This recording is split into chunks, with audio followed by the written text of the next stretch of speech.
Assalamualaikum warahmatullahi wabarakatuh. Sahkah sholatnya seseorang ketika sholat bersin?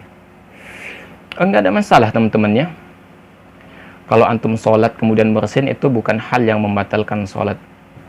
Kalau misalnya sholat munfarid sendirian, sholat sunnah gitu ya, atau wanita di rumah sendirian, itu mungkin normal ya dia bersin. Tapi kalau berjamaah itu perhatikan adab-adabnya. Jangan sampai antum bersin itu menyebabkan cipratannya itu terkena saudara antum, terkena tetangga yang sholat gitu ya.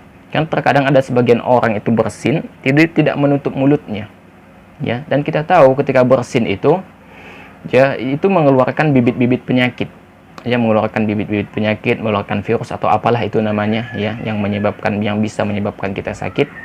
Maka jangan sampai antum bersin ya tidak menutup mulut, atau ketika antum sholat berjamaah bersinnya itu diarahkan ke atas, bersin diarahkan ke atas gitu ya, agar orang lain tidak terkena cipratan dari bersin antum itu tadi ya. Jadi nggak ada masalah. Nah, masalah yang berkaitan dengan ini adalah ketika kita bersin itu boleh kan mengucapkan alhamdulillah ya? Jawabannya adalah boleh. Karena ada sebuah riwayat ya, Nabi SAW itu ketika sholat berjamaah, Nabi SAW itu mengimami, dan ada seorang sahabat yang bersin kemudian mengucapkan ya, apa yang sahabat itu ucapkan, alhamdulillah hamdan katsiran tayyiban mubarakan fih kama yuhibbu rabbuna wa yardah ya. Lalu setelah sholat Nabi SAW itu bertanya kepada para sahabat, siapa ya tadi yang berbicara dalam sholat? Nggak ada sahabat yang menjawab. Nabi SAW ulangi beberapa kali ya, lalu ada seorang menjawab, saya wahai Rasulullah SAW. Lalu Nabi SAW mengatakan, apa yang engkau ucapkan tadi? Lalu sahabat itu menjawab ya, aku mengucapkan ya alhamdulillah hamdan katsiran tayyiban mubarakan fih kama yuhibbu rabbuna wa yarda. Apa kata Nabi SAW? Demi zat yang jiwaku berada di tangannya, atau demi Allah, sungguh lebih dari 30 malaikat saling berebut untuk ya membawa naik kalimat tersebut, ya, untuk mencatat kalimat tersebut, mencatat pahalanya gitu ya. Maka di sini Nabi SAW tidak mengingkari seseorang yang mengucapkan alhamdulillah sehabis bersin gitu.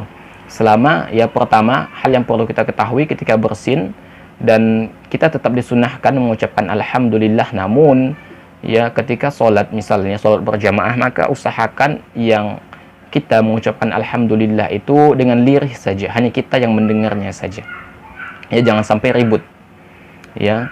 Baik itu dalam sholat jahriyah atau sholat sirriyah, maka tetap disunahkan membaca hamdalah setelah bersin.